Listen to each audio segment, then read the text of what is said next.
we should be live on YouTube right now. Yep, Mm. it's popping up right now. All right. So welcome back, everyone. Yep, starting live a little bit later today, but we'll see how it goes. But I got Denzel and I got MJ here. So let's see. Maybe Denzel, you haven't oh no. Well, you both been on the live. So maybe yeah. So what are you guys working on? Fill us in for this week. You want to go first, MJ? Oh, you go ahead. You got the flow. Oh. I'll wait. Yeah, so me just I've been got busy. So again, like I said, I work with the state. So we have like 11 different properties. So I got to go make offers for to try to acquire on the behalf of the state. So that's pretty much what I got going. I had a couple of tutoring sessions this week. And then yeah, just helping buyers trying to find something. What about you, MJ? I think you weren't on a few weeks. So what you been up to? Yeah. Well, I went to a wedding this weekend in Vegas. That was great.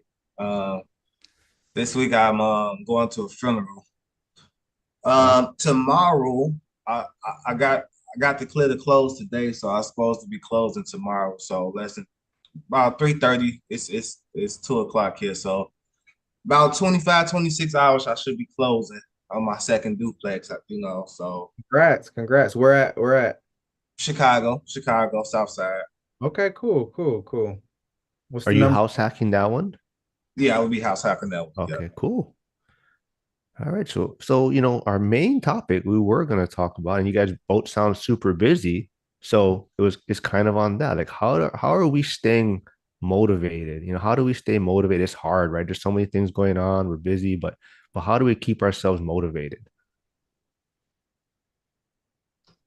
Well, Um, oh, I go ahead. think I think for motivation for me it's kind of easy because you see everything around you. Everything is so glorified. Everything is so immediate. Everybody wants immediate gratification. So in a sense, that's like that motivates me because it's like, well, I'm a bandwagon too. I want some of those things as well. And Right. obviously, trying to get those things, I gotta work. I gotta buy assets. I gotta work for the mid-term, long-term goals. So I just starting off with that, I say I can just simply stay motivated. I think that's a good point. I think, be- like you said, it is kind of easy to stay motivated when things are glorified. Now you definitely want those things. I can also see it being kind of, especially when you start to, I know MJ, you said you house hack, I house hack as well. And like, obviously you do got this you got additional little funds coming in, obviously, because you're cutting your housing expenses. So with that being said, you do got extra money to do things, and you might want to do an extra vacation. You might want to do maybe a new car, whatever the case may be. Sometimes it's easy to maybe not I want to say easy, but you do get those thoughts of like, oh, should I do it? Should I spend extra money? I did get, I got rent payment this week. Should I do it? So you do kind of get into that. And I think that's one of the, one of the things for like, this long-term plan and things to do. But you just kind of gotta just, keep your morals and ethics and things that you practice in your daily disciplines and continue to try to stay on that path because it's easy to get off track when you start to think about, you know, I want to use I guess the word motivation to go ahead and do the things that you think you could do now instead of just waiting and playing the long game to have more later on. So I think that's one of those things. Yeah, I think one thing I was never good at is even like vision setting. Yeah. Is that something that you guys like? Do you guys make a vision board or anything? But I've always struggled with that as far as like just making like having a vision board. It's a lot of my stuff is just inside here. Like I kind of know what I got to do and this, but so I don't know. Are you guys big on vision boards? Vision boards. I'm probably real vague with it. I might say like, obviously this year I just wanted to get a property. So I didn't know how that was gonna come about. I didn't know the details that was to making a deal happen. I just knew I knew I had to save amount of money, talk to bankers, talk to lenders to figure out what best position I can get my next property. So I ain't gonna necessarily say vision board, but I'll be having like ideas and thoughts broadly, vaguely, and then I just act on that. For me, I wouldn't, I would, so I don't usually go by vision boards, but I usually every year I will have like a goal or something I want to achieve. And I've learned because I kind of, I try to stick to everything that I'm doing, right? And I think that we all have timelines of when we want to do something or when we want to have it. Like for me, I want to have another property by this year or I want to have another property. So we have these things, right? But I like the way MJ put it is keeping it as vague as possible because things change so much. Like even for me, like I would be like, okay, I want a duplex. Okay. And then I'm like, okay, well, this don't fit the strategy of what I'm trying to do. So maybe I have to get a single family. So it just kind of changes, right? But I think the overall just having a clear vision of how I want my future to pan out, I think helps me keep me on track. Right. So it's definitely things that I want to do throughout the years or what I want to get accomplished or what I want it to look like, but it changes, right? It could be kids, it could be family situations change.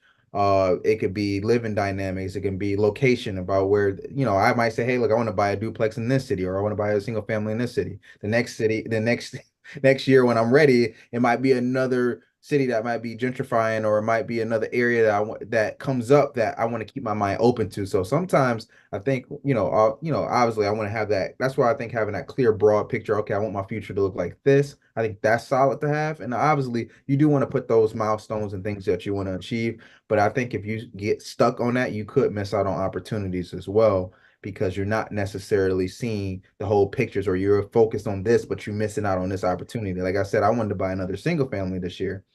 But, you know, how about if a duplex deal come up? I'm so focused on single family, I might miss the deal by not even looking at it because I'm thinking about this is what I want for the next thing. So I think just having that overall picture of that's what definitely helped me just kind of keeping that overall picture like, okay, this is what I want in my future without trying to think of the nuances of how I'm gonna get there, but just staying disciplined to what we know how to do is save, stay down, make sure that, you're not spending as much and try to build for them down payments. Yeah, I think that all comes back, and we always talk about it. Seems like it is just your surrounding, your circle, your environment. And I think for me, that's one thing that I definitely got went down the path of just complacency and hanging out with my friends, and it's fun. I mean, yeah, but it's easy to get caught up in that, and that's why I think it's super important to be around people that are ahead of you, right, and even behind you, but just being around these people that have different visions, and maybe they're starting a business, and that's not your plan, but it's just seeing them stay focused on that, being motivated, and it kind of rubs off on you like, oh, this person is doing something else. Yeah, Maybe I don't want to start a business, but maybe I want to build a YouTube channel or I want to do, but then you start, being around these people, like-minded people. And I think that's kind of what put me down a better path right now. that's good. Yeah, I agree with that. Yeah, but motivation is so, I mean, we keep talking about like financially, right? Like real estate, getting the next property. But even like MJ, I see you doing all kind of stuff on Instagram, swimming, you're trying to, learn another language. So how do you stay motivated for all these different things also? Um, so I just growing up, I had like a lot of bad examples around me. I always kind of knew what not to do, so I always wanted to kind of be the outcast, I guess, essentially to just do different things. And as I am getting older, I'm only 31, but I feel like 41 sometimes, right? But I love basketball as a passion, and it's a good exercise, obviously, for cardio and stuff like that. And it's like a distraction because you actually is working hard. You running up and down the court, you jumping for rebounds, you making a shot, you being competitive, and you working out physically, but you being distracted because you're excited, your adrenaline going. And after some games, though, I'd be like, I got to get in a hot tub and swim to kind of recuperate before I can literally play ball 8, 9 hours and do it again 4, 5 days out the week with no type of um, preparation, beginning or the end of the workout. So now it's just like just being smarter. Like obviously my body is changing, my mind's changing, hard everything. I gotta act accordingly. I gotta act appropriately. I gotta put myself in the best position. So swimming, I learned is very good. It works out every muscle of the body. Obviously got the resistance with the water. It's a survival skill. It's fun and it's a real good like a recuperation kind of sport too if you're doing other things. Simply asking a question, I want to be sharp mentally always. I want to be sharp mentally. I want to be physically fit. Always. Back, I don't know. I think it was like maybe 6 months ago, a year. I saw Millennial Mike. We met up at a real estate meetup in Northwest Indiana. It was a little outside of Gary, and it was a guy. He was extremely financially successful. Got a lot of rentals paid off, things and stuff like that. Family, and he had like a lot of health complications throughout everything, and kind of still now. And it's just like I don't want to be like that. The money there, the family there, the properties there, but it's like, what good does all that mean if you can't physically, mentally enjoy those things? So just seeing other people not at the top of their game mentally, physically kind of motivates me because it's like I want to be able to. I'm giving my best years to work, to job. So when I get a little older, 35, 40, 45, I want to really be able to Oh, enjoy that's not those that moments. old. But I started at 29, Nah. so I'm trying to retire around. I ain't giving out all my sauce, but I want to be able to enjoy my youth You just at called those me moments. old on a live stream, man. I never. You just, I got the flow. You gotta let me vent, and then No, but that's it. Pretty much just looking at the bigger picture and want to be in shape. I understand how important it is, and I want to live a long, um, fruitful life. Yeah, it's good. Yeah, I mean, so like for like you, Denzel, even like you said, the coaching and helping people, Yep. pass the exam. How do you stay motivated? Because it's kind of repetitive, right? You're kind of going over the same thing with these people. Yeah. So how do you stay motivated for that? Um, I think, everybody got a different story, right? So everybody got a different path or how to why, and that's what usually when I'm, tutoring them, when I'm initially tutoring someone or I'm coaching them or whatever, I ask them why, why are we doing this? What's your reason? Some of them be single mothers, some of them have a family, some people are stay-at-home mothers, some it might be a guy who's needed to, when the trains changes his career filled up, whatever it is, everybody got a different story or reason why they want to get into real estate in particular. So for me, I find the motivation more in the story than more than what I'm doing. So it take if they're into it, I'm into it, right? So if they say, hey, listen, I'm a single mother and I'm looking to, get into real estate, I want to support my family. This is the reason why to do it. Well, it gives me more juice to go ahead and try to go ahead and, help them out in that matter. I definitely think that's probably the main reasons, why it keeps me motivated doing that. But I also agree with MJ when it comes to just staying physically healthy and things like that. I'm getting closer to that because I play basketball too, and I would say when I was young, I'm 29, just give my age. Well, I'll be 29 in 2 weeks, so 29. But when I was younger, I could, run the field and do whatever I need to do, jump, do whatever. I can play. But I had to slow down because you worried, finances, your rentals and all these other things plays a part. But I definitely want to be here for the long term. I want to be able to enjoy these things. I want to be physically, mentally, and spiritually on a line with everything that I'm doing. If it's families, I'm there for my family. If it's business, I want to be on my top tier game on that. If it's health, I want to be there. I want to be there all the time. So I think when one of them start to lack, other things can fall apart. So I just try to stay even as possible. Now we're not perfect, but we do our best, all right? So we just try to do what that is. But yeah, that's for the most part answering that question is just try to, that's what keep me motivated doing what I'm doing because it is repetitive. I'm teaching the same material, but people learn differently too. So I try to find different little things that I can change and stuff like that to help people learn. So that's pretty much what keeps me motivated. Yeah, before we move on real quick, I forgot to mention, but Yeah. Ned is in the chat here, but Ned Talks, he has a YouTube channel. He was on the live last week, but I did see I think he is doing a live today also. It might be around in a few hours, but he's going to be talking about his primary residence that he's now selling because Interesting. because insurance has gone crazy in his market, Where and is he at? he's in Louisiana, New Orleans. Yep. So it's kind of created some alligators for him.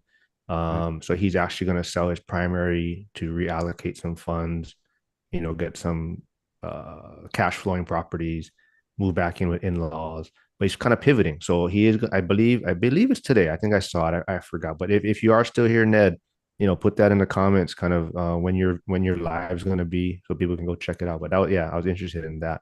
Sure. But yeah, we do have another question here. It says, what has been the most challenging goal you've set for yourself, and how did you stay motivated to achieve it? Mm, Ooh, I think for me, I'll start off. I mean, a big goal I had was getting into the firehouse, and that was, I, I don't know if I've talked. I think I got right. rejected a few times, I think, but I tried for, so yeah, I got rejected for the bigger department. But I went to a smaller department at first, and then I finally got into the bigger department. But that was kind of something that was a goal. Had to be motivated for that. It is very challenging. There's so much people that applied, and it's not like, you go. It's a multi-level process to get through. You got to go through the interview, then there's physicals, and then there's the actual testing portion, the first part of it. So yeah, it was a long process. And then, the test is only valid for so many years. So if you don't make it in that time frame, then you got to take the next test. So it was kind of a 6 7 year process maybe. Wow. Wow. But yeah, but honestly, that's also maybe I put too much emphasis on it to where I got in, and then it was like, okay, I've made it, I'm done. And like I said, I really really got down this kind of just real complacent. I got my pension, I got medical, I got my primary, I'm kind of set. And I Right. think that's why it's always good to keep, that curiosity, right? And that's, I think that's also helpful with motivation is, we stay curious and we try to learn new things. And even doing these lives and building this YouTube channel and meeting you folks. I mean, this is all motivation for me to do something. And I think that's what I was going to kind of lean back on was the curiosity side, right? That we got to keep ourselves learning and Right. finding new things, right? So, yeah. Okay.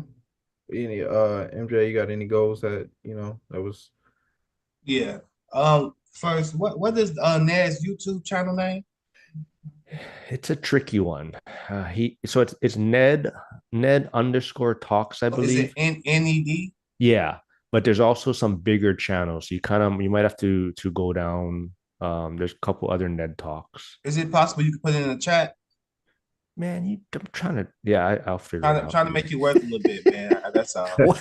Well, that's why I told him, maybe Hyder can do it. Hyder or BuzzTune is here, so maybe they can put Ned's YouTube channel in the chat. So, but yeah, go check it out, guys. Okay. Hopefully Ned is still here. He can do that. But right. yeah, Yeah, put it in there. yeah. But yeah, what about you, MJ? Man, what was the yeah? Oh, was it gambling? I don't know. Getting stop not gambling, was that? No, so I'm gonna say with me, I felt a lot in life as far as like I was kind of all over the place. I wanted to be a police officer, firefighter, drive for the city, bus operator, and I get in, maybe fail the test, maybe don't submit the right documents, application get dropped. I really want to be a border patrol agent once upon a time, and the polygraph and all that couldn't get past that for whatever reason. So I want to do a lot of things. I'm looking back at it in hindsight. I'm kind of glad I didn't get accepted to a lot of those jobs and careers because it's like maybe my mindset don't expand to where it is now, or maybe I don't get into certain things. Maybe I'm content with the 20, 30, 35-year job, retired pension, that's it. So me failing and me just keep trying different things kind of open my mind to like, well, there's something out here that works for you, something out here that works for you. And sometimes the something that you really want that don't happen can be the best thing that happened. Like you like, wow, I'm glad I didn't become a Yeah. police officer and the type of state I live in, the stuff that comes with that or whatever. Going back on topic though. So I got two things that I'm very what was the question exactly? Maybe your most challenging goal you set for yourself, and how did you stay motivated until you Okay, achieved it? yeah. I got two of them. One of them was learning the language. I fluently learned Spanish. I was in Puerto Rico for about 4 or 5 years or whatever. And that Wow. was the biggest challenge up until that point for sure. It was just like it seemed impossible. I just thought these people was make believe how they was talking to each other. Me it too. just ain't make sense to me. I mean, and once I got that February, I think it was February, and it was like 95 degrees. I was just like, how? Like, how? I'm from the Midwest. This shouldn't be happening, you know? Right. So I'm gonna say learning Spanish. Obviously, I lived in a Spanish-speaking country, territories, U.S. territory. Just over time, just really, I just felt like worst case, worst come to worst, I can always go back to Chicago. I can always act like nothing ever happened. So let me just do my best at really trying to learn and understand the language. And little by little, me not even realizing it in the moment, I was getting better and getting better and getting better. And it was actually like when I came back to the States and I was able to just hear just random conversations and understand random conversations and speak to random people. I was like, wow, I didn't realize how much I was learning in those moments. So that's number one, me learning a foreign language, Spanish. Number two was actually getting my first rental property. You know, because it was a 6 month year shift to when I just really dialed in, trying to educate myself, trying to surround myself with like minded people. Got gotten some information on bigger pockets, and that was just like a trigger effect. From there, it was like Millennial Mike, Zuba, Lumberjack Dion, you just a whole bigger community, smaller communities. And I just kept diving in, kept getting information. And the pandemic um, was a good thing as far as timing for me because I was able to just really focus and dial in on things. And I think the timing of the pandemic, how things were shut down to where you was like housebound and stuff like that, kind of made you look at YouTube videos, get out your comfort zone, really focus on what you needed to focus on, and just following people blueprints that's done it before me. I was able to attain my first property within, like I say, 6 to 8 month time frame. The time frame from start to finish was incredible, and I didn't really look at it till later on in life. It's people 30, 35, 40 just getting their first property. So for me to do it within my 20s, not like I said, I didn't realize at the moment that's a big accomplishment. So I was happy with that. I think Yeah, Hyder, thank you for putting Ned Talks YouTube channel in the thank comments. But yeah, sorry, Denzel, go ahead, man. you're good. Yeah, so for me, it had to be for get my real estate license. I think that was huge for me. Like because I wanted to, before getting into investing, I wanted to, got into just wanting to be a realtor, a real estate agent, right? So that was I was so at that point I was just finishing college, and I was really uh I got really in tune into the real estate, and I'm like, okay, like, I want to be an agent. I know I didn't want to, pursue anything with my well, I guess marketing and whatever. I guess that is degree. And it goes with my career, but it's not, the regular, right? So I remember just like studying like really hard. Like it was like, man, I was days I didn't eat. It was days I was like depressed. It was days I wasn't going on weekends. It was like the sacrifice, right?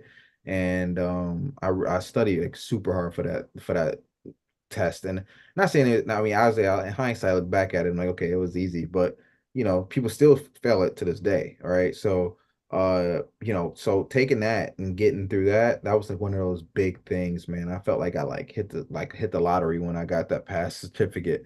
And then, so going into that part, so that was like I would say the biggest accomplishment because it kind of spearheaded everything else that came after it. Right. Because now I'm getting into investing, I'm learning more about everything else. So that was kind of giving me that forefront from there, and it got me into the career I'm doing now. And then obviously I would say getting my first property too, which is my duplex. That was huge, right? Because it's like no one in my family ever never bought, you know, anything. Besides my dad. My dad was an investor as well, but besides that, none of my other families, we never, none of them to this day, none of my older cousins have bought a house. And I was the first one to do it, and I bought a duplex at that. And you know, just put like it's just weird when you learning about these things, right? You like watching the videos, you reading the articles, you watching the YouTube videos and all these different things, and then to just finally like do it and like to put like like testing what you learned and put it into reality, and then having that reality come to fruition is just something like totally like weird. Like it's just the weirdest like thing to experience and just to know that you did that. So I think those are my the one and two right there. Real estate license and getting that first property because it just spearheaded everything else. Yeah, we got Buzz Tune in the comments. So you guys, Denzel, you spoke about basketball. I see MJ playing ball a lot on his Instagram. But so Buzz Tune said, if you compare basketball game to investing, do you like working on the fundamentals, then specializing in unique skills to become an all-star, or rather be a team player with solid fundamentals? Hmm. Say it again one more time. Do you like working on the fundamentals, then specializing in unique skills to become an all-star, or rather be a team player with solid fundamentals? I'm gonna say the first one, work on fundamentals, and then No, All-Star. Become, yeah, because I feel like to be honest, you have to have some type of selfishness to you within investing in general. I mean, I guess once you learn your fundamentals and basics, you can kind of scale and network and contribute as needed. But in the beginning, you need to work on yourself and be selfish to learn those basic skill sets. I think that's really solid. I like that. I'm with you. Definitely working on your fundamentals because you gotta, people come to me all the time and they like, well, Denzel, how do I get into investing? What's the best way to get into it, right? Should I use other people's money, OPM, right? Or should I do this? Should I, partner with someone? Which all of those are good options to do. But like, I think personally, starting off with your first property, understanding how to manage the property, that's your fundamentals, right? Learning the skills, learning how your systems and processes, how you take care of this property and your tenants and things like that. How can you be a team player if you don't even know how to, run a team by yourself? So I feel like learning those things first, understanding that, and then becoming that all-star, right? Where now you got the backing, right? You got the experience, you got the history, you got something to actually bring to the table. You got the funds, right? You got the credit, you got the things that you need to be successful in real estate. You go into it where, okay, now I can join a team, right? Now I can, partner with MJ, and then me and MJ can find something. We both got the knowledge base. We know how to look for deals. We know how to find something. We know what we know we can both contribute something to the table. Instead of just being like, hey, I'm a team player and I'm just gonna be good in this one role. And I say that one role is just managing tenants. I say you're a property manager and you don't know how to do anything else. So it's just like you want to learn everything when it comes to real estate investing before you start to be a team player with everybody else because working with a team I would say is you would I guess they say sometimes I think of it this way. They say sometimes working with a team is less risky because obviously responsibility falls on that one person. But I say when there's more people, it's bigger to fall, right? I'd rather just bet on myself and learn for myself. At least if I go down, I'm taking my family down with me. I'm not taking six or seven other families with me losing their money, right? So that's how I kind of look at it. yeah, I like how you put it too, MJ. Kind of, you have to be a little selfish, and I think that's where a lot of people struggle, right? They, like you said selfish, and so people are kind of like, I don't want to think about myself first. I want to, I don't want to be a selfish individual, but in reality, I mean, like you're saying, right, you being better or you doing better just makes everyone around you better in a sense, right? You take care of your family better, you take care of your health better, you're not going to put a burden on these other people. So I think that's a great way to put it. And people just got to get over that fact. It's yeah, selfish, but it's being selfish for a good cause, I guess, in a way, right? So Yeah, I yeah, love that. it can be scary. I mean, selfish and scary, right? It's easier to go in with more people than going in by yourself. I mean, you be scared, and I think a lot of people want to maybe potentially just do the team way and then you do that too. You deal with teams, and then you got those mishaps, right, where you working with a team and it just don't work out, right? You got business relationships that don't work out, or you waiting for that person, right? I'm a go getter. Like I'm the type that's gonna like hand it to me, hand me the ball, let me go to work. I don't want to, wait for anyone. If you can't keep up, then if your work habits is not good as mine, then we might not be a good team together, right? So that's another thing. Sorry to cut you off again, Mark, but go ahead. No, no. So you guys are a lot younger than me. Is Yeah. Would you guys say Jordan is the greatest, or I mean, Oh, did you he from Chicago, so I don't even. don't you better not say like Joe Dumars or Isaiah or something. No, go ahead, MJ. You picked, and it's an MJ. Come on, like I'm Yeah. done. Yeah. Obviously, this is my unbiased opinions, biasly. Michael, it's all about eras, right? It's different. It's hard to compare eras and stuff. And people say, oh, he or this person was in this time frame, will average X Y Z. I'm gonna just say Michael Jordan from because he just changed the game, even from sneaker deals, his he stayed on one team towards almost to the end of his career. He's 6 for 6 in the NBA championship, so that's what really get looks at 6 for 6. He failed a lot too. Detroit beat him up a lot, 4, 5, 6 years in a row with the bad boys, Dumas, Isaiah Thomas, all them guys. Even when they hired Rodman, so he got over the hump, and it was tough. He had Pittman and stuff like that, but he set the standard. He set the standard. I feel like you can't do nothing but respect that. I mean, obviously we got some great, incredible players. My top three, in my opinion, is Michael, Kobe, then LeBron. I don't think Kobe get enough props and respect as he do. He was a copied image of Jordan. He got 5 rings. He went to the NBA finals about 7 times, so he won 5 out of 7. LeBron, LeBron is LeBron. Came from high school. He had a big shoes to fill because of Kobe and Michael. But I'll always start with Michael Jordan, #1, greatest of all time. Well, I'm gonna have to start. I'm a LeBron fan, number one. So I'm gonna use LeBron. Not saying that Jordan is, obviously he is obviously top tier, but I just feel like we get so stuck, where we just can't think or move past something, right? And I think LeBron has, met all statistical categories of just being the best. And I think if you meet those categories, obviously outside the championships, which he has won championships and MVPs and things like that, and if we get into the ring battle, and we already know we can, go to Bill Russell and all these other people who got more rings, and obviously, but so I don't want to even use that as the standard. But when you think about the body of excellence and how long he has been doing it, right? I think it's his 21st season going in or something like that right now.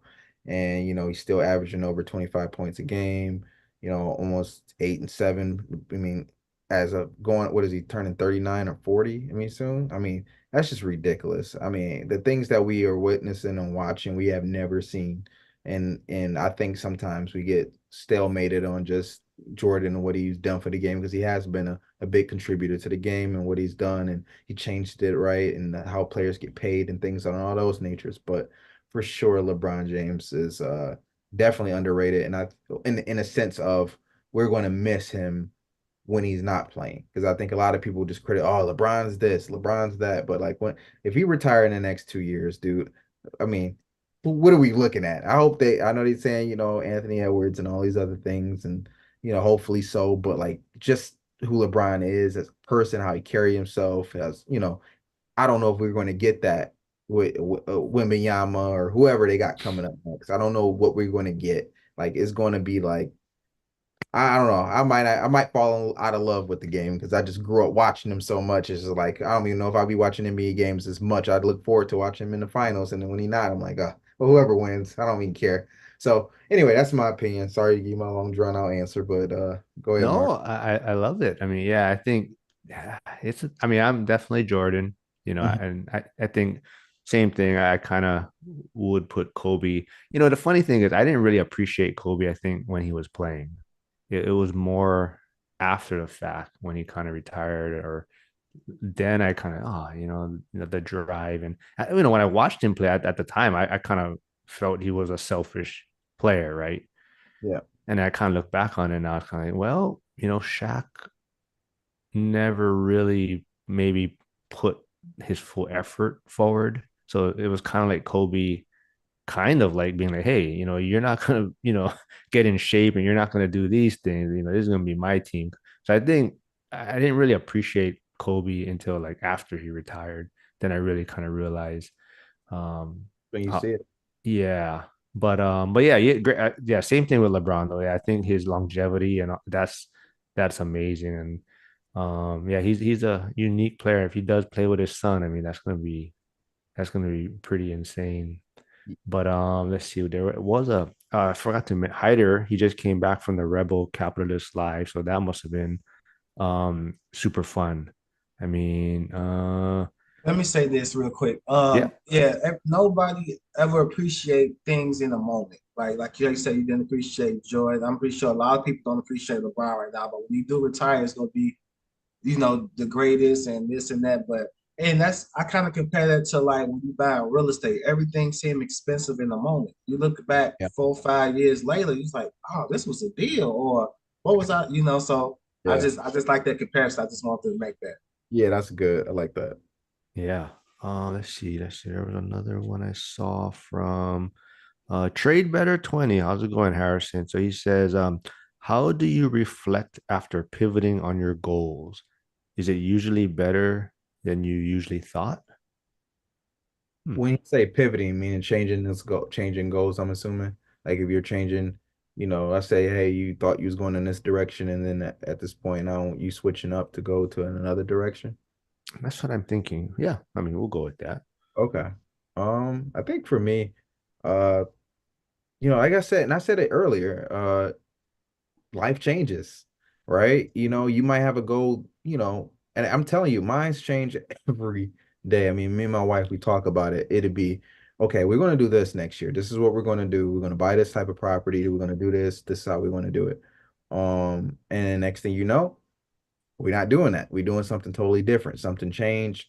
Uh, and you just got to be ready for that. And it's okay. I mean, I know sometimes people set goals and they get so fixated because I am a fixation person. If I set something, I think about it all day. I'm crunching the numbers 100 times throughout the day. If it's real estate or if it's anything goal related, I'm just so fixated on it. And honestly, sometimes I got to set back a little bit. And this is what helps that just being okay with the vision, like we talked about the vision board and things, that being okay with what you see in the future.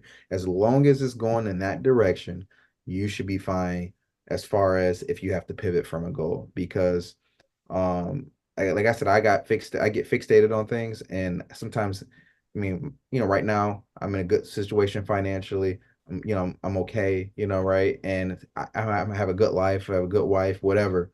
But the thing is, sometimes I'd be walking around miserable with a frown on my face because I'm not hadn't hit my goal yet that I thought I was going to hit, in 3 or 4 months, and I can't even appreciate the journey and how to get there, right? I'm not even appreciating the hike to get to that point. I'm just thinking about the goal, like, okay, I don't have this yet. I got to continue to like, I'm so miserable. I was miserable, and I had to realize, like, okay, Denzel, you're going to get there. Just continue to stay with your ethics, your morals, your disciplines that you taught. And I think I said this earlier, but that's the thing you focus on. So I think it's okay to pivot from goals as long as it's going in the right direction. It might be a shortcut you might have to take to get to that direction. You might say, oh, it's going to take me to here to here. And you might not know.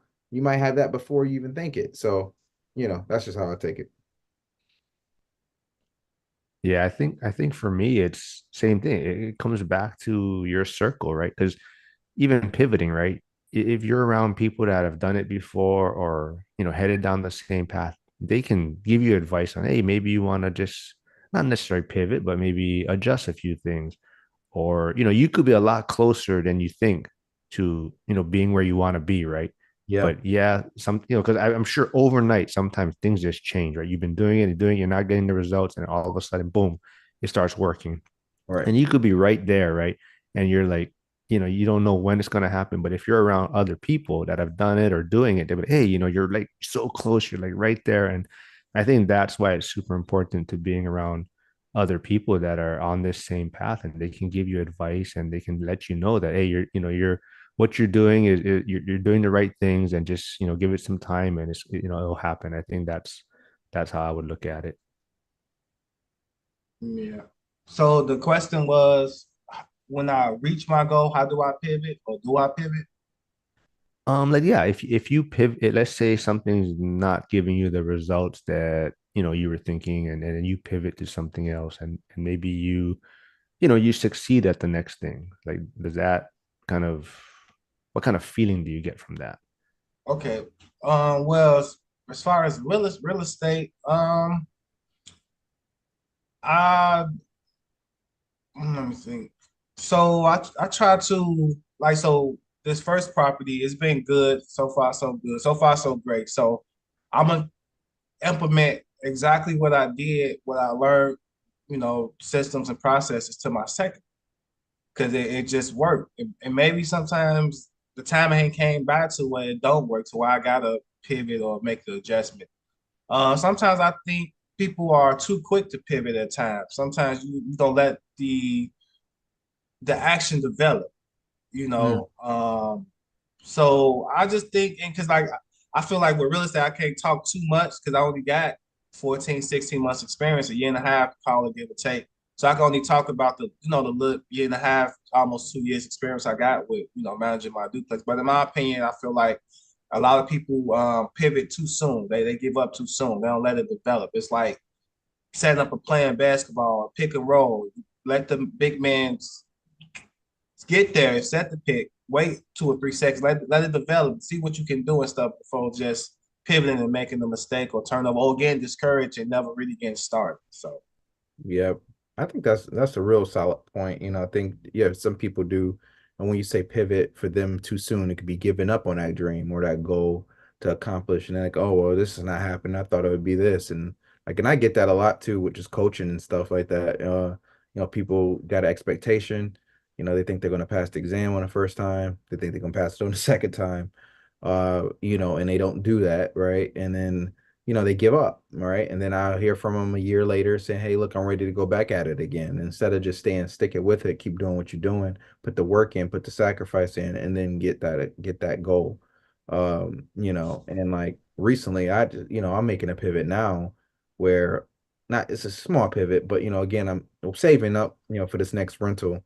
And I had to figure out, look at my finances and be like, okay, well, I still got a little somehow some student loan debt that I need to pay off, right? I don't have much, but I'm thinking like, okay, well, how would this benefit me? And I got to kind of think of the cost reward because you get people. I know that I don't want to change the subject or anything, but for example, like you get people like, okay, keep buying and buying and buying and buy, right? Don't pay off any debt, don't worry about it, pay the minimum. There you go, whatever. But you think about it, like I pay $500 a month for my student loans. So I'm like, okay, well, that's a cash flow, that's rental property. You know what I mean? I could be using that. I can use that excess money. I can save that. That's like, so why would I go? I'm still now I'm doing both now. I'm saving and I'm paying it off at the same time. So I'm putting a lot more into, so I'm doing both.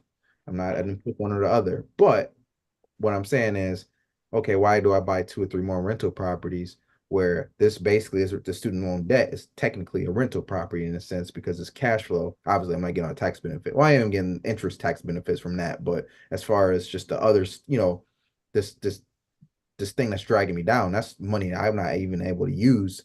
That's more cash flow I can get that I can have. So I'm gonna pay this student loan off debt, get it down, get to release that $500. I can go back into my savings, and now I can that help me save for a rental property faster. Because what's the difference when that comes to that matter? So you know, you just got to Yeah. fit what works, right? So it's okay to pivot the goal, pivot, shift a little bit. You don't have to do a complete pivot, right? You can just look around, and then pick a different direction, right? But at the end of the day, you don't have to completely do a U-turn on anything that you were doing. You might just have to adjust some things, right? Make some adjustments. And that's okay to do too during the path to your whatever goal you're doing to get there. Yeah, I like how you put that, like adjust, right? Because even like right now, maybe the market itself, right, is harder to find deals, right?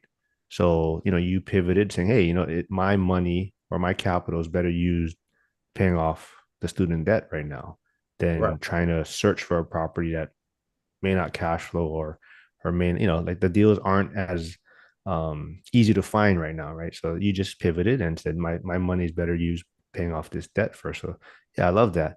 We have another comment. Let's see. I saw one. Oh shoot, where did it go? Oh yeah. How do you balance staying motivated without avoiding burnout? Oh, MJ, you got it. okay. Well, since real estate's so slow, I don't got Yeah. time to burn out. So that's good, right? Like with the stock market, I tried. I guess I didn't let it develop and I pivot too quick. So I was guilty by association when I mentioned that, when I said that with the stock market. With real estate, I feel like as far as to buy a whole strategy, You save up your money, get your reserves, get your closing costs, you find a deal. You know, you want things to pencil out as numbers are, et cetera, et cetera. Then you get that, you rent one unit out, house hacking, it's investment property, find both renters. And you figure all your numbers out, you do all the processes and system and processes. Then you start over, you save up again, do that. So staying motivated is just um maintaining my routine. I save X amount of money every week from each check. I can now realizing from property one and two within it took me 13, 14 months to get the money for the second one. Now maybe for my second and third one, I can see things from the first and second as far as where I can, squeeze a little bit more money out here. I did a little bit more access traveling or whatever that could have been used to this to accelerate me getting the property. But to stay on topic, the burnout for me is it's like a slow burn because it's so slow. I mean, as far as me getting the money for the next property, it's not like I'm obtaining property quick because these are big purchases, even with 3.5, 5% down payments, So for me, I say it's a slow burn and I just go with the pace. I feel like I'm playing basketball. It's exciting, that fun in the moment, momentarily. So I'm just reaping the benefit of the adrenaline, but I never really felt burned out yet. So yeah. From me, it's interesting, MJ, because it's not necessarily the burnout from the real estate, like I get, but it's more like the fact that I'm not doing what I want to do. I think that's where I get the burnout, right? Because what you said was, as far as like, the saving and taking this money a check. Well, what could you be doing with that money? What could you? Like, that's not what you're doing. You know what I mean? So sometimes with my routines, routines get boring. Sometimes I'm not gonna lie. Like I'm in there. I'm like, okay, I know what I'm eating this today. I know I got to do this. This is what I got to do. So I get, it's more like, okay, for me. It's like, all right, well, I mean, it's no surprises. I know this is what it is. So I get burnt out in that. You know what I mean? If that make any sense. Like I get burnt out in the grind. So it's like the grind of saving, the grind of not spending the money here where I want to do this. Oh, I want to take a trip here. I can't, I'm not able to do it because got to save for this down payment or I got to, that's the burnout for me, right? And then so I always so to avoid that thing, like I said, and MJ, you said, you get 14 months in or half a year in now, or something like that in your journey. MJ, I'm sorry, what you say? that you was about like a half a year in. Like, Yeah, essentially, yep. Yep. okay, yep, I yep. So closed December of 2022, my first duplex. okay, all right, so year and a half. So yeah, like I suggest people, and I think we talked about this on another live stream, Mark, that like take it's okay to take a missionary if it's a long a long weekend vacation. If it's just not take it a couple of days off of work just to recoup. If you got PTO, you can use it, whatever.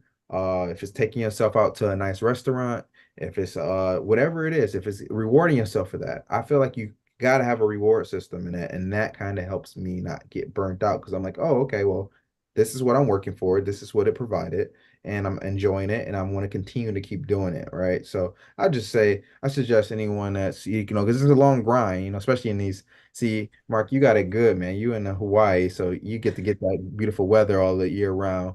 But, here, in the Midwest, definitely get cold. So it can kind of like draining, I'll be wanting to get out of here when winter come. But, sometimes just got to stay the course and stay in the house, save, so it get burnt out in that sense. I'm sorry. No, That's a good point, yeah. Denzel. I do agree with you because it's like really looking at it. I live kind of below my means to a Yeah. good extent to where when I do take trips and stuff, it really don't bother me as far as me putting up the money and saving. And so therefore, that's a distraction of the burnout because I am pleasing myself from time to time with travel. I like to travel. I like to meet different cultures, languages, etc. So that's what helps me. But that's it. When you said that, it brought a light bulb went off. Like boom, that's exactly what I do to kind of prevent the burnout. So yeah, Yeah. Yep.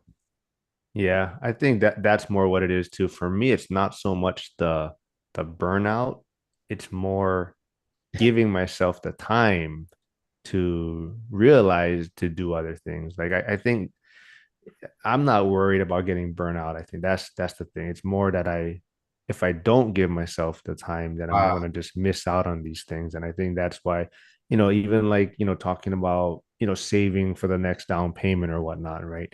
It's like, okay, maybe it takes me, maybe whatever, 12 months to save for the next down payment. What if it took me 14 months because I decided, to spend some of that money to travel or something, right? So I think that's important for me to focus on, is not get so caught up in the grind or in Yeah. what I'm trying to do, and make sure that, hey, maybe it takes 14 months instead of 12 months to save up for the next down payment, right? But at least I'm gonna reward myself, or take some time off. So that's what I have to focus on a lot better for myself. Yeah. Mark, that's so true, man. I'm telling you, it's the same thing. Like I told you, I fixated. So I'm telling you, like in 12 months, this is what I want. This is what I want to happen. And I feel like in that grind though, right? So that 12-month span, like I say, I spent money on like something like really stupid. Like, and I'm just like, oh my God. Like, and I think it's the end of the world. Like, this is gonna put me back you know, like 2 years. That's how I'm thinking of it in my head. And I'm like, oh well, this is not even that big of a deal. Okay, Yeah. it took me 1 extra month because I didn't save this month this time. I should be fine. Now I'm not saying okay to you to do Yeah. you do it, but maybe one or two, 3 times out the year, it's not going to kill me. You know what I mean? And me, I'm married, so it's like, my wife, she's on this journey with me and doing this. And she's a girl. She wants to do things. She want to get her hair done, nails done, and things like that. And she want to take care of herself. She want to, look nice and stuff, which I appreciate. And sometimes I gotta remember, like, okay, and I got better at this. I'm like, okay, like she's like, this costs this, and I'm like, taken out of the budget. And I gotta redo the numbers and I gotta resave and see what we save in. And I'm just like, oh my God. But it's okay. You know what I mean? It's Yeah. not if it takes me 1 extra month or 1 extra week to get paid or something like that, it's worth it. I will get there. So as long as you get there, that's what really counts. It don't matter how soon you do it, but as long as you get there, all right. So that's the crucial. Thanks, Mark. You hit that. Yeah. Yeah, so I Well, was gonna say, like, even with me looking at it, like, okay, I could say it took me 18 months to get my second rental, but I can beat myself up and criticize myself and say I could have did it in 12, 13, Yeah. 14 months, but just enjoy the process, enjoy the moment. It took me however long it took me, so be it. It's a tough grind. All the successful real estate investors we follow and look up to say the first 5 years suck. So it's like knowing that, just staying on target. And another thing I want to mention, like I changed my schedule when I first started trucker driving. I was on the road for 5.5 days. I was making a lot more money, of course. Now I'm on the road 3.5, maybe 4. And it's less money, but I got more time to go swimming, to go play basketball, to network, do these Zooms and stuff. And that's value too within itself. Yeah. So absolutely. yeah, I love that. Let's see. We have. Ooh, this is a good one from a Trade Better. Would you say your mindset is a Michael Jordan, be the best mindset, or a more like a Robert Horry, ride the wave and show up when needed? Mhm. I think for me, of course, I always want to be the best at what I'm doing. But with that being said, too, I think it's a good, it's good to have a balance of both. Right? I don't think it could be either or. It could be both, right? I can ride the wave. I know when to ride the wave and show up when it's necessarily needed. I mean, just because I feel like in that situation, and it depends on what the needs are, right? But I felt like, and we talked about burnout, but I feel like always when I'm the best and everybody know I'm the best, I feel like, people ask for more, right? They know you're going to come through for them all the time. They know Denzel got it. Denzel know he got the answer to every question. He has the funds. He can help with this or help with that. Whatever your situation is, that's what I feel like. So I feel like knowing that, sometimes it's okay just to ride the wave. I don't want to be seen. I want to blend in sometimes. I don't want to always be the star where, everybody's looking for you for an answer. There's a lot of pressure in that. I'm not saying that's what makes Michael Jordan great as well, because he wanted it. And I'm not saying not to not want it, but I feel like you still, and it's kind of like we used the LeBron James analogy too. You still can ride the wave. You still can pass it to your second best player, make the game winning shot, and still get the victory, and still get the championship. You don't always have to be the vocal point to get to be to, I mean, as long as I'm there and I'm consistent. So I'd rather be in like in my situation in my family or whatever the case may be. I'll ride the wave, and when my name is called, I'll show up and I'll score. Right, I'll make sure that it's done. But I don't need to always be. Oh, I got to be on top of this. I got to be the control of this, and you got to be this. And then I don't need to be that. Like I learned, like I don't need to be the Michael Jordan of everything. I can be the Robert Ory and just show up when I need necessarily needed to be. That's where I'm at with it. I'm trying to Great think of the take. right Great take. example. Yeah. Great take. Yeah, go Yeah. ahead, man.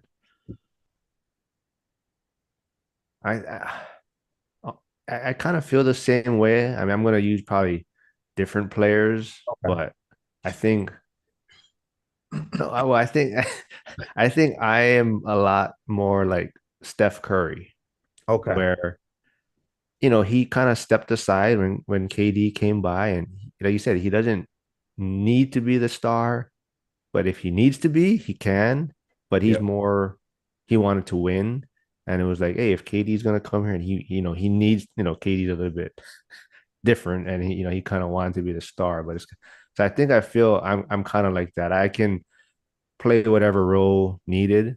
And it's kind of, hey, if at this, if KD gets hurt and we need the star to step up, then that's my role for the day. But I definitely feel like it's just being versatile. And at the end of the day, it's about winning. And it's more just kind of seeing who my teammates are, right? If it is called upon me to be the star today or this season, then that's what I need to be. But if we need to gel and we need to work as a team, and me being a star is going to be a problem, then that's not my role for this team, right? I'm gonna be the 1A or whatever. So I think that's more for me. Like that's how I operate, and I always talk about it too. Like in the fire service, it's more just we just gotta figure things out, right? And everyone has a role, and one day you might be on the hose putting out the fire, the other day you might be at the hydrant getting the water, right? But that's just a role for the day, and that's how it came out. And but we all got to do our job, right? And I think that's kind of what it comes down to for me. That's good, Mark. I like that. MJ looks like I'll never get the ball if I play basketball with him. Like he doesn't pass, I think. Gosh. So, simply answer your question, it depends on what's going on. So, if I know maybe you're a rebounder or a defender, you might not need the ball, But if I can trust you, you can knock some shots down, then you'll get the ball. But like Kobe, you got to be selfish. I'd rather take a shot with two people on me when he was talking about Smush Parker than pass Smush the ball Yeah. because he said his work performance ethic was weak or whatever. Not saying I'm like that, but I was just being Right. funny. But for me, I'm gonna take a little different approach. I feel like I don't want to be the Michael Jordan of investing. However, I do want to have a supporting cast. I feel like we got like a all-star lineup essentially within our community. Millennial Mike, Mark, Dion. It's like they the all stars, they the superstar stars. I'm Right. just a role player within their formula. And I'm Right. okay with that. We the dream team. We the US team in 92, 90, we go undefeated. So it's like let the greats be greats. You fit in where you fit in and just ride the wave. So that's my approach to this conversation. Right. Yeah, And even Christian Leitner got a medal, right? Exactly. there you Right go. place, the right time. Me and Denzel are in the right place, and you, Mark, right place at the right time. That's all it's about time. So Exactly. I don't think and this is what is the best, right? Like I mean, it's so many people that's doing what we're doing, or you might be the best in Detroit or you might be the best in Chicago, but it's other people, different cities, different countries. That's, always the best. I mean, I think if you try to strive to be always to be the best of the best, I mean, I don't think that's necessarily possible. I used to play basketball with my cousin. He was always younger than me, and I used to be, I'm the team captain. I'm, picking who was on the squad. He's always on the squad. And then when I seen him starting to get a little good, I'm like, hey, look, here's the ball. I'll just sit in the corner. I'll set some pick and rolls for you, whatever you need. I'll get done. But I'm getting older, man. I ain't trying to exhaust all my energy. Whatever you need, I can hit the shot. You pass it to me. You need a break. Okay, cool. I'm there, but I don't need to, have the ball all day and shoot. That's just not what I need. And Kobe and Mike realized that too. That's why they really worked on their post up game. They was just tired of going in, being aggressive, dunking on people. Let me just slow the game up. Whether you shorter than me or whatever, I'm gonna post you up, do my fadeaways, unstoppable. You can't block, you can't guard it. And Yep. if you is my height, I can still got a little movement to get by you. So they knew how to adjust to their physical capabilities of the game. Yeah. I love that. Trade Better 20 says MJ never beat Larry Bird though. Oh my gosh. Jan Janitor on fire, man. He goes, can you imagine how bad LeBron would be flopping all over the court right now if he played in the 90s or late 80s? They threw elbows and they'd knock him on his ass. You know what? I gotta say something about that. That's just ridiculous. That's a ridiculous statement or anything like that. Come on, man. You put a grown man in another era. I mean, if he loves basketball, he's going to play the game, regardless of how it's played. You play. I mean, I play on the street. If from playing, you play on the street, okay. You're gonna get a couple elbows. You're gonna, you'll take that, right? And then you play in a court, indoor court, in more organized setting. I can play in that too. Like, come on now. This notion that, you only gonna play. I mean, you'll be flopping around if you played in that era. It makes no sense We whatsoever. touched the nerve with Denzel, I It think. makes no sense. I hear it all the time. Oh, you saw working here. Like, come on. I mean, come on. Like, really. Like, seriously, if you take me indoors, if you put me in an organized game, I can play an organized game without fouling. If you take me to the street and we playing street ball, yeah, you might get an elbow or two. Okay, you might get a couple travels pulled off. I mean, who knows, man? Like, come on. Like, that's just This is the first time I'm crying on a live stream. it's ridiculous. But but Buzz Toon, he said the Last Dance was incredible. He could take that documentary and apply it to his own aspirations. Yeah, that's a good one. Oh man, I'm crying here. Trade Bennett 20 says, embrace the suck, as they say. And then, Buzz Tune's back with another. See, when you started investing, did you make any lifestyle changes for the better that surprised you? Hmm. Mm. Yep. Well, you can go, MJ. Um, I'm gonna say I always been like frugal. I didn't really care about the Gucci Louis Prada stuff. I never was like a flashy person, things of that sort. So the money and saving was kind of easy, and I was determined and motivated. I am still determined and motivated. The only thing more was just learning the game, learning real estate, educate myself and stuff. But as far as the lifestyle changing, I'm still humble. I still drive my 200,000 mile Dodge Charger. I just feel like, I feel like this was needed. I always been like this, so it's not a real big transition to do anything different for me. So, For me, it was definitely a lifestyle change. I was, I wouldn't say I've always been humble, but I've definitely been flashy, way more flashy. And I did get into a phase where I was into those things and the materialistic things. And Detroit style players. yeah, yeah. I was definitely a little flashy. Not as much, but I was always a humble person. I was a nice person. I wasn't like going out my way to, stun on people, whatever. I wasn't going out there to do that. But like I said, when I first started investing, I told you me and my wife, Mark, we moved into we had a luxury apartment, right? And brand new apartment, nobody even ever lived in it. They just got built new construction, and loved it, right? And when I learned and got the bug of investing and learning what it took to get to it, me and my wife, we moved into 100-year-old duplex, where things was not necessarily the most flashiest, and things were old and had to update some things, obviously, but it's a whole totally different from moving into that to being in a 2021 apartment, right? That was brand new. 2020, I think. What was the 2020? Yeah, 2020 apartment. That's during COVID. So, so yeah, I changed that, right? I changed the way I spend. I never really, I mean, I had to learn those skills. I didn't really have, like, I knew about saving and credit and stuff like that, but I really had to hone those skills and learn about them. And then I started, okay, well, maybe we shouldn't spend on this. Maybe we should spend on that and whatever like that. Now I do have nice things. My cars are older though, right? We talked about that. Got 150 plus on both of my cars. Me and my wife's cars, they paid off, so I don't go and get the newest car out there. I am a car guy. But I know what it takes to get there. I know what cars I do want in my future, my vision, right?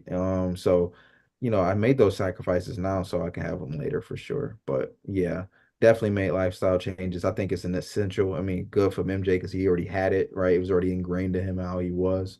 But if anyone's that's looking to get into real estate and looking to that has that, it's not even got to be material things. It could just be going out to eat too much, right? It could be things like that.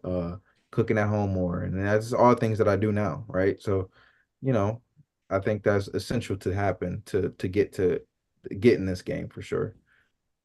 Good points. Yeah. And I do desire to have a newer car. I really want a Toyota Tacoma. I really do want All those right, I'm pickup done. MJ. landlord I'm style done. trucks. I'm done. I'm telling But you, that's what but I want. That's what I want. but I You keep can telling have my myself, '05 Tacoma. oh It's five, paid off. It's paid off. it's paid off. It's a gift. Oh, come on, I'll pay the shipping fee from If Hawaii you to if you can Chicago. say the state fish properly, I nah.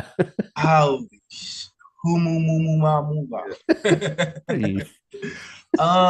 I do desire that truck though, and but now I got a legitimate excuse to always say when I get my next property, when I get my next property. So I'm procrastinating in a good way, like when I get my next one, when I get my next one.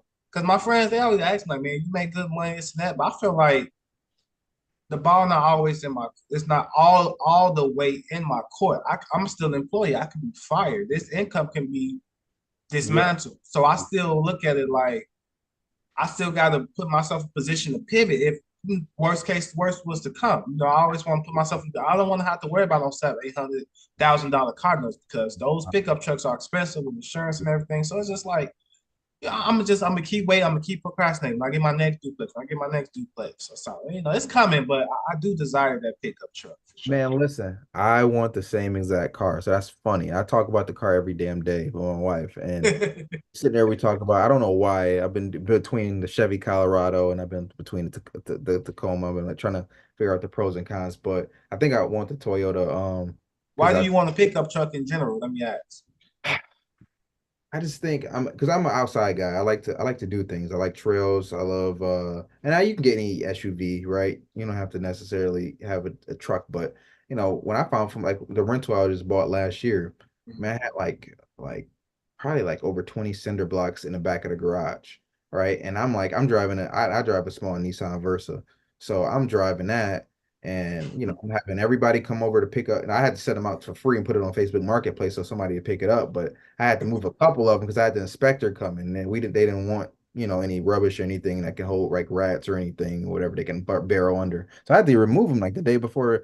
So it was a struggle, man. I'm like, man, look, if I had a truck, my dad always had trucks too, pickup trucks, and I'm like, dude, and obviously the Chevy Silverados and the Rams, those are bigger trucks, and whatever. But I just need something where I'm able to put the bikes on there. I can put the trailer on there. It's a little bit bigger. I told you I'm a family planning soon, so I'm trying to make sure I have a bigger vehicle for my kid or whatever like that. So I just want something a little bit, and then we obviously live in the Midwest too, where to get the snow and stuff. So I definitely want a pickup truck for sure. Like that's definitely like number one. And I've been so close. Like, but I'm just like, let me get another one first. Let me see how that go. And I'm still trying to debate on how I'm gonna buy it. I know, Mark, this may be another one you want to hit on, like as far as like, buying cash and stuff like that. I'm still trying to figure out what I want to do. If I want to just save and buy it cash, or like if I just want to put down a huge down payment and pay it off, or like I'm just trying to figure out what would be my best approach because obviously I don't want to pay no $700-800 car note. And it's messing with your kind of debt to income. Like I said, you got a Yeah, $1,000 car note. I mean, now that's a lower amount you go get pre-qualified for a property. So knowing exactly. that too, it's like I want to get pre-qualified for the numbers still. So Exactly. Agree. Yeah. I Said though, like that. the next rental will be going to my wife's name, so she'd be she'd be getting that one, Ah, whatever. I try to, balance it out, right? So I'm not pushing my debt to income ratio up, and she can get hers, and now we just, get as much as we can in either each other's name, and then if we got to get some together because of a bigger property, then we do that too. But yeah, nice. Yeah, this one hits home a little bit. I mean, I same thing. I'm a lot older than you guys, so yeah, I definitely.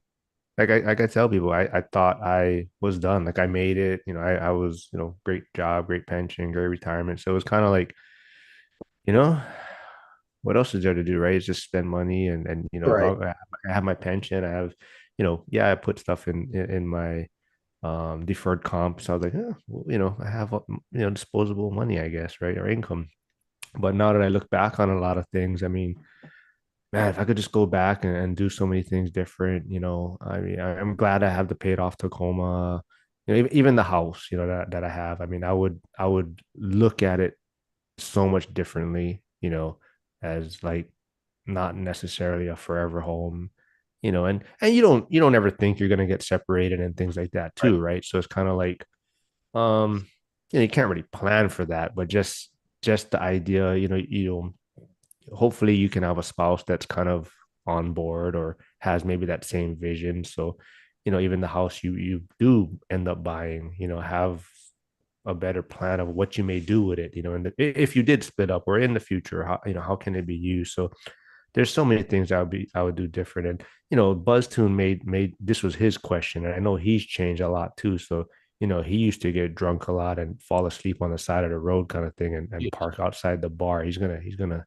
hate me for saying this live, but yeah, he that's what he was doing, before he kind of got down this kind of financial independence path. And same thing for me, yeah, it'd just be a lot of drinking and partying on the weekends. And that's what that's what a lot of the firehouse is, right? You got a lot of time off too, and a lot of guys, that's what they do on their days off. It's a lot of get-togethers and things, and it's hard to separate yourself from that. But I try to tell people too, if I did things different in the beginning, then I would be able to be doing these things and already on that path or already financially free in a sense, and these things would be so much more enjoyable, right?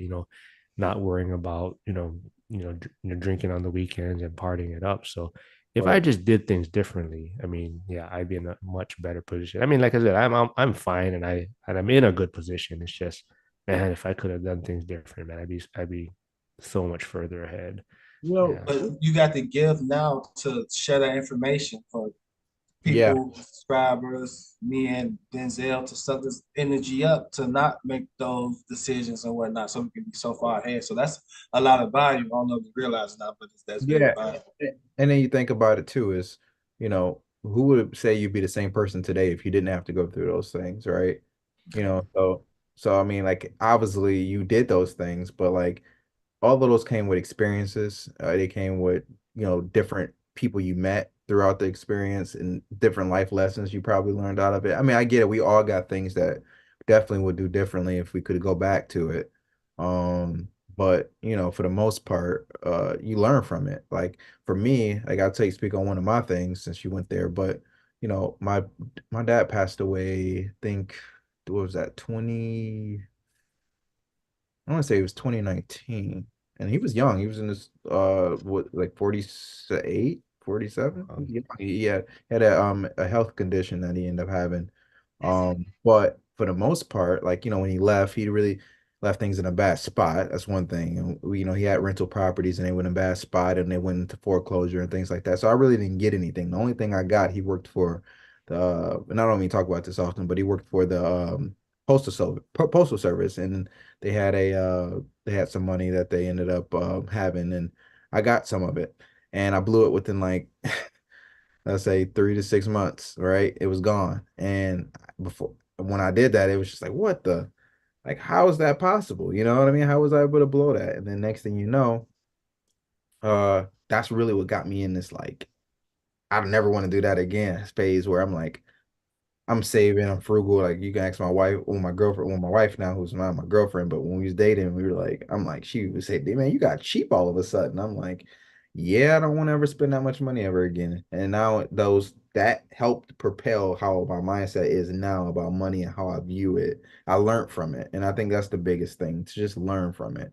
Right. So, if I could go back, I would never done that. I would have put it down on a down payment on the house, or I would have paid my loans off. I wouldn't have no debt at the time. I could have done so much with it, right? And I ended up just blowing it on stupid shit. I mean, stupid ass, so that's all I'm saying. Yeah. So, yeah. See, but BuzzTune agrees. He says it's true, but this is his first time he went to Vegas for the ORAT event without he didn't have a hangover while he was there. So, Well, good, good.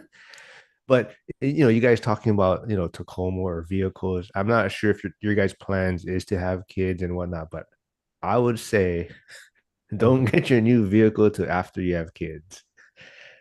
Like it will never be clean. Like I mean, you'll probably be stressed out about trying to keep it clean and worried, but just it, Listen, you I probably have food in my truck still yet, stuffed from like 7 years ago. Like there's this, I don't know how it's there. There's crumbs everywhere still yet. Like it's just, yeah. yeah. So that's my advice. Look, my car, I mean my car is not even clean now. I got a 100 pound Labrador Retriever that's back there that sheds like a horse.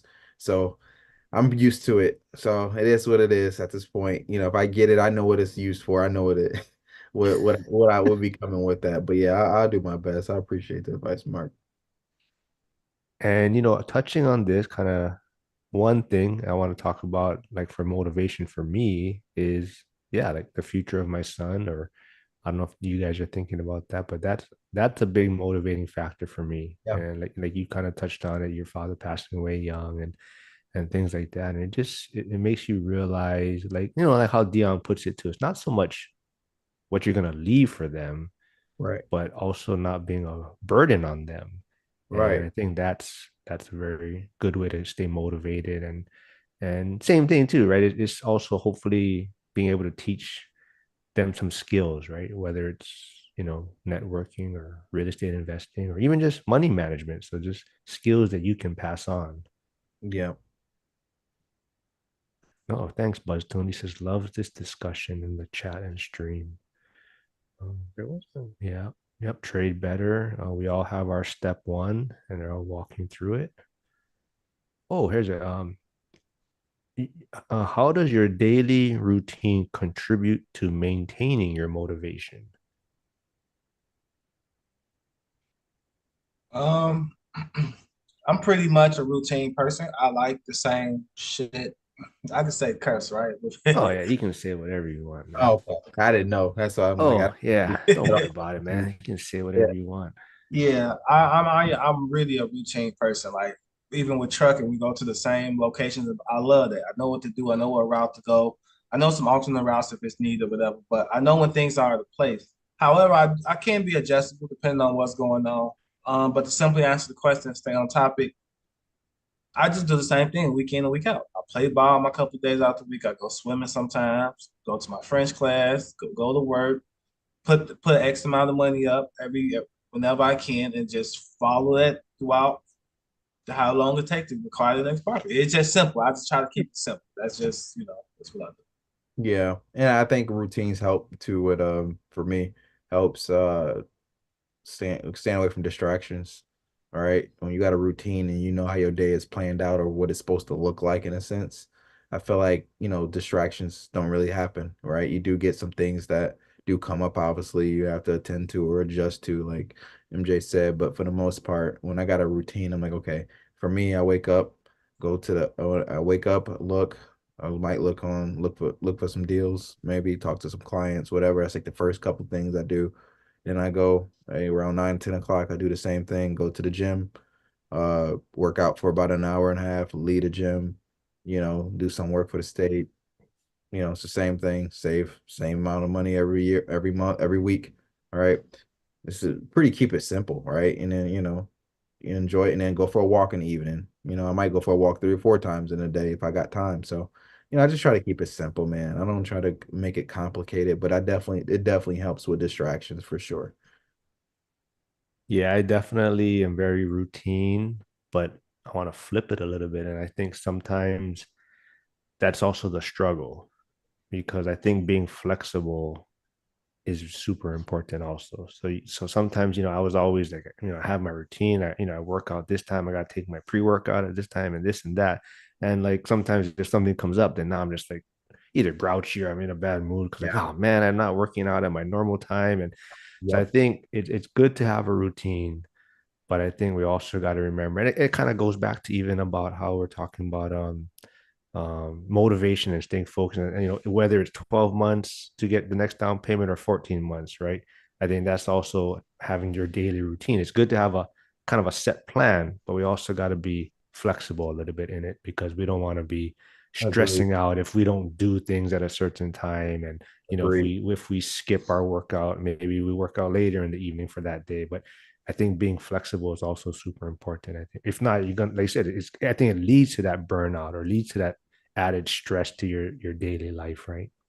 Agreed. I believe I totally agree with that. I think necessarily having that flexibility in that schedule. Because I know it's times too where you do got that same routine. You do this every day, you do this, and the next thing something does come up, and now you're just pissed, right? You going off of family members, you going off on girlfriends, whatever the case may be, because you didn't expect this and you didn't think it'd happen. But life is so unexpected, and I told you that's what I was saying earlier, where when we was talking about goals and stuff like that, where you might have to pivot or so. Just know that things is not going like for me, like I said, I have a certain number I know I want to hit for savings at the end of the year, right? For my next rental. Well, I'm already anticipating that I'm probably gonna have. I mean, I got a furnace in there from 1997. I know it's gonna go out at some point, right? So I know I'm probably ain't gonna have what I think I want at the end of the year because I already know if something does come up, and I try to anticipate those things, right? But you just can't anticipate them. Something stupid could happen. I had a storm. We had a storm last year, and a tree branch hit one of the roofs of the rentals, and I had to get that repaired. I wasn't expecting that, right? So, like, having those saving goals and just those routines or what you think you're going to do, just prepare for it not to go that way. But you just try to prepare, like, to make sure you are doing those things. That's the thing. Yeah, but going more back to me being so routine that I do get anxiety attacks, especially when I'm planning trips. I love to be at the airport. And it's very Yeah. depending if it's domestic or international flight, but I travel so much, I kind of know how to do it. Like if who I'm traveling with, friends, family, spouse, or whatever, that's like not ready. This it really bothers me because it's like we supposed to be on our way. Let's get there. Right. You don't know what TSA got. You don't know what traffic come on. Yep. So that really bothers me. So that going to y'all point. So like I'm so routine. I want to be there super early or sufficient time. But if it don't go as planned, then I'm like freaking out. It's bad. Like it's just like you can just tell. Like I'm like what? I'll meet you there. You get there. Like I'm one of those type of people. You're not finna mess up what I got planned. I booked my flights and stuff ahead of time, so everything be paid for. I'll be damned if I'm gonna let you not make me make my flight. So you got to Yeah. figure it out. So it get to that point with me too. So No, I totally understand, man. You got a lot of money invested in these trips, and then you got car rental you need to pick up at a certain time. You got to do this, you got to do that, right? And you're trying to get there, man. You don't got time for that. I'm the same way. I'm up early. Our flight, let's say flight leave at 8. I'm up at like 5. We're gonna be there at 6. You got 2 hour head start to get there. Make sure car got oil in it so I can get to the airport. Make sure I get oil changed. Got air in my tire. I'm preparing for everything to try to make it to that flight, especially because I'll be trying to get out of here.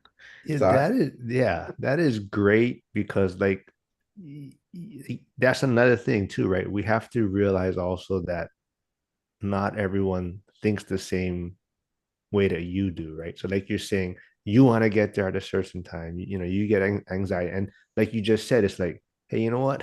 I'll meet you there. I'm gonna worry about myself, and you get yourself there, and we'll figure it out. But instead of you nitpicking on them or jumping on them or stressing on them, right? And you're just like, I'm gonna take myself out of this situation, and I'm gonna be like, I'll meet you there, and we'll yeah, figure this out when you get there, or if you get there, right? So I think that's a great point too. I think we got to remember too also that not everyone is gonna think the same way that we do, right? So instead of stressing out about it, just figure out a mhm. way to kind of maybe remove yourself from that situation or whatnot. my, right. my girlfriend actually like it though. She says like compared with traveling with her girlfriends, it's different. She was like, well, when I'm with you, I don't gotta worry because I know you on top of your game. You go get there, you go take care of the seats, the travel, the luggage. So it's like it's just more of a peace of mind for her. It's just getting up initially. Be like, come on, it's that time. Come on. So yeah. Yeah, Hyder says tell him about it. He's been on five flight under his belt in just 8 days. Sheesh. Yeah, he's been flying all over. That's why. But yeah, this was fun, man. I mean, you guys got any random stuff you guys want to talk about? MJ, did I send you that thing in Instagram or did you? I don't know if I What did. You? thing? I can't even agree to I nothing had a on this. story. I had a story sent. You send it to me, or did I send that to you? I sent that. I just About posted it on my page. no, the one with Fauci. Oh I yeah. sent that to you. Oh, okay. I wasn't. I was like, shit. Did I send that to him? Yeah, I Oh, sent it okay. to you. Yeah, Oh, yeah. That's I thought that crazy. was interesting. Cause it was, it was. We all had our conspiracy theories or our thoughts or Yeah. opinions about some people call it the pandemics. They was getting so much money. Some people call it the plandemics. They think it was planned. It was called the pandemic. But we all had our thoughts and theories of what was going. For me, COVID. I understand people have died and passed from COVID. I'm not taking that away, but here in Chicago, not to be insensitive, now people get shot 12 times and say they died of COVID. Like, come on, man. Like, Yeah. I just felt the numbers was exaggerated from day one. So I really wasn't a real believer of that the whole thing. I just couldn't believe it. For me with the COVID thing, it was so my wife's parents are a little bit older. They got some second things going on with them. So I was a little bit more cautious on that front, right? Going into it, right? Just for them, right? You don't know what's real, what's wrong. So I just try to do that. And at that time, I was working at a nursing home. So I was in the thick of what was going on. And I seen, people pass away and people was catching it. And, it was just crazy. In the nursing home, it was ridiculous. It was like ran like an asylum, the poor residents too. They couldn't, they live in this expectancy is not high already. They're already in there for long periods of times. And now they just separated, which kind of caused probably more of the death, right? Because they're more separated from those things. So, but I totally agree. Like at one point, I'm just like, all right, this is out of hand. Like this is not making any sense. I'm done with it, Yeah. and you know, I think that it was other ways and better ways that to be handled. I don't, and it just disappeared, right? It don't even exist. I don't hear the Voila. Voila. We learned in right. the It's French. gone, Voila. right? It's just Yeah. gone. It just don't even make any sense. Like how it just disappear. Like I heard that every day, every commercial, every. I remember they used to stop the TV channel and put Trump on the screen, and he have his speech, and I'm like, everybody was, like, what is going on? Like, you know what I Yeah. mean? And now all of a sudden, nobody talks about it. Just to say this, for that to be such a big thing and life-changing experience for most people, for it to disappear and not even be talked about is crazy. Like that is just crazy to me how it's not even like forgotten. Like, it's just crazy. That's all I gotta say about it. No. Yeah.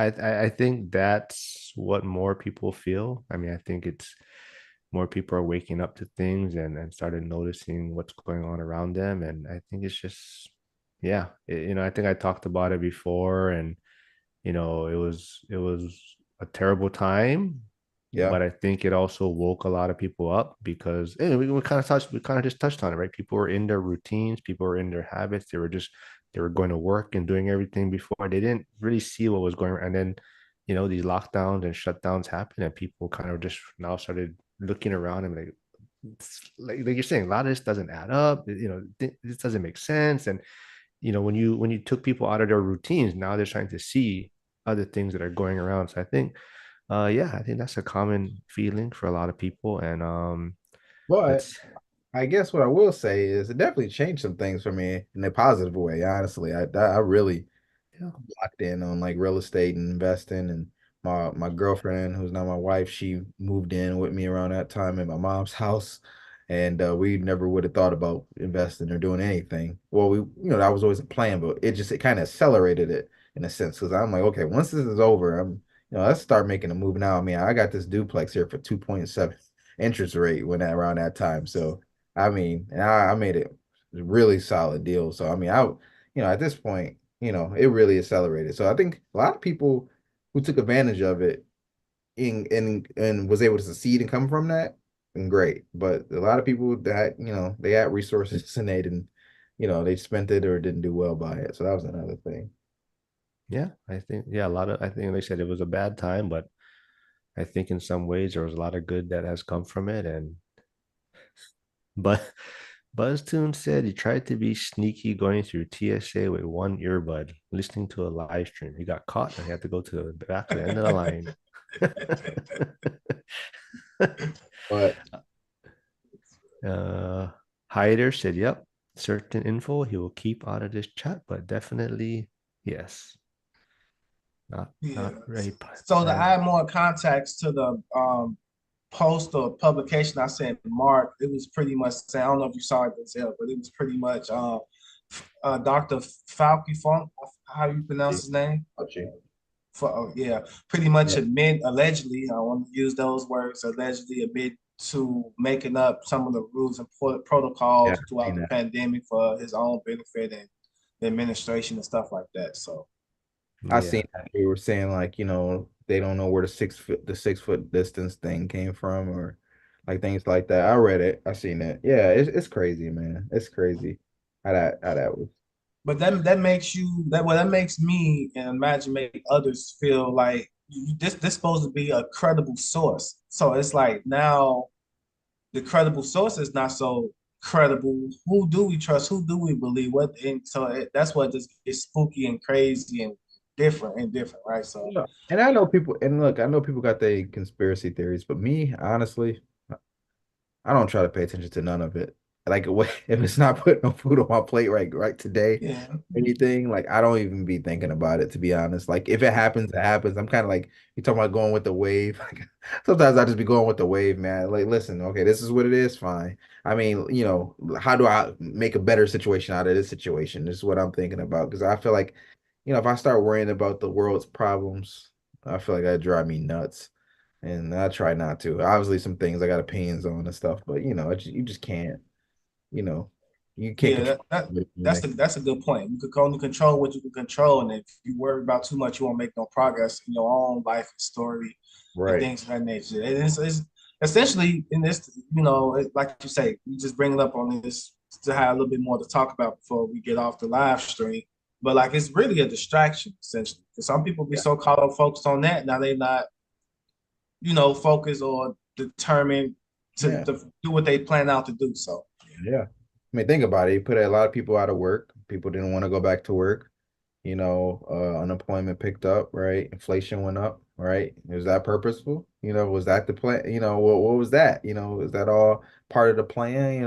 Put this in this position, and yeah, it's just crazy. But so yeah. I agree. yeah. I think you make a great point, though. It's kind of like I don't think it's so much dwelling on it. I think it's more just trying to be aware of it. So like you do better for yourself, right? So that you don't get in that position to where these things do affect you, right? So like you're saying, yeah, you just worry about yourself, but if you are financially better, or if you are healthier, if you have, take care of yourself better and take care of your situation better, then these type of things are not going to affect you as much, right?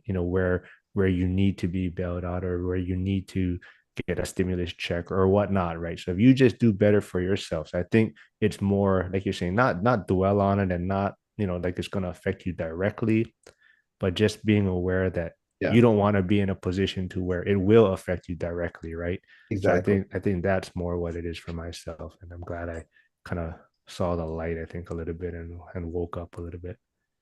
I'm gonna add one more comment. I know we kind of rounded down. So I don't know where I saw it from or heard it from, but it was a saying like, a lot of guys know, especially basketball, the stats and this and that, the highlights of people's career, but how do that transition into your life to be successful, financially free? And, at the point that kind of do make sense. And, I challenged that narrative and I said, well, hey, throughout these 18 months, I learned a lot about real estate. I can teach somebody, I feel like almost on how to acquire the first duplex at least, right? So I know more terms, I know more like financial stuff, even like mortgage-backed securities, all that. I would have never known this, but listening to that topic made me dive in and say, well, I need to focus on something that's going to benefit me and mine, because it is true. We could say I win the date or what team Kobe Bryant scored 81 points on, but how do that, how do you benefit from really knowing, essentially, so. Right, right. Great point, man. Great. I love it. Yeah. So this was a lot of fun, you guys. I mean, unless there's anything else you want to chat about real quick, we can wrap it up. And thanks everyone for stopping by, putting good questions in there. Like I said, if you guys have time, I believe it's today. I think Ned's having a live on his property that he is selling to pivot and kind of reallocate capital. I think Dion has his live today, Tuesday. Go check out Old Guy REI. He put out some new stuff out today, new shorts. Yeah, she's thanked me for something. So yeah, you guys should all go check it out. So I know Cynthia probably wrote that for him though. That's what I teased him, but I haven't heard back from him yet. And if you guys are, I don't know if you guys jump in on the Zoom calls, Frank's calls on Wednesday. He does have a Zoom call with a lot of the ORAT people, and if you guys want, you guys can jump in on that. But this Wednesday, Donato Callahan from Bright Investor is going to stop by and kind of show us his software on how he has a system, software company that it evaluates properties and markets. So it kind of brings like rent data, appreciation, crime rate, all these things into one place. So you don't have to open up all these different tabs. So he'll be there from Bright Investor if you guys want to. He's gonna show people how to use that software. And then yeah, Friday I'll have another live with Lauren and Matt. Yeah, but thanks for doing this, you guys, and we'll No get you guys problem. on again. And MJ, thanks for being on camera this time, not scaring everyone in the background. Yeah. On camera, on the computer versus my phone too. I don't know if you noticed that. Oh yeah. No, yeah. Yeah. Worked out, man. Everyone loves you, man. They think you're hilarious too. That's why. I try. Don't geek me up too much. You'll make me start my own Do podcast. it, man. All right. Thanks, you guys. We'll do this next week, man. Thank All right. you. Take care. Nice meeting you, Denzel. Nice meeting you too, MJ.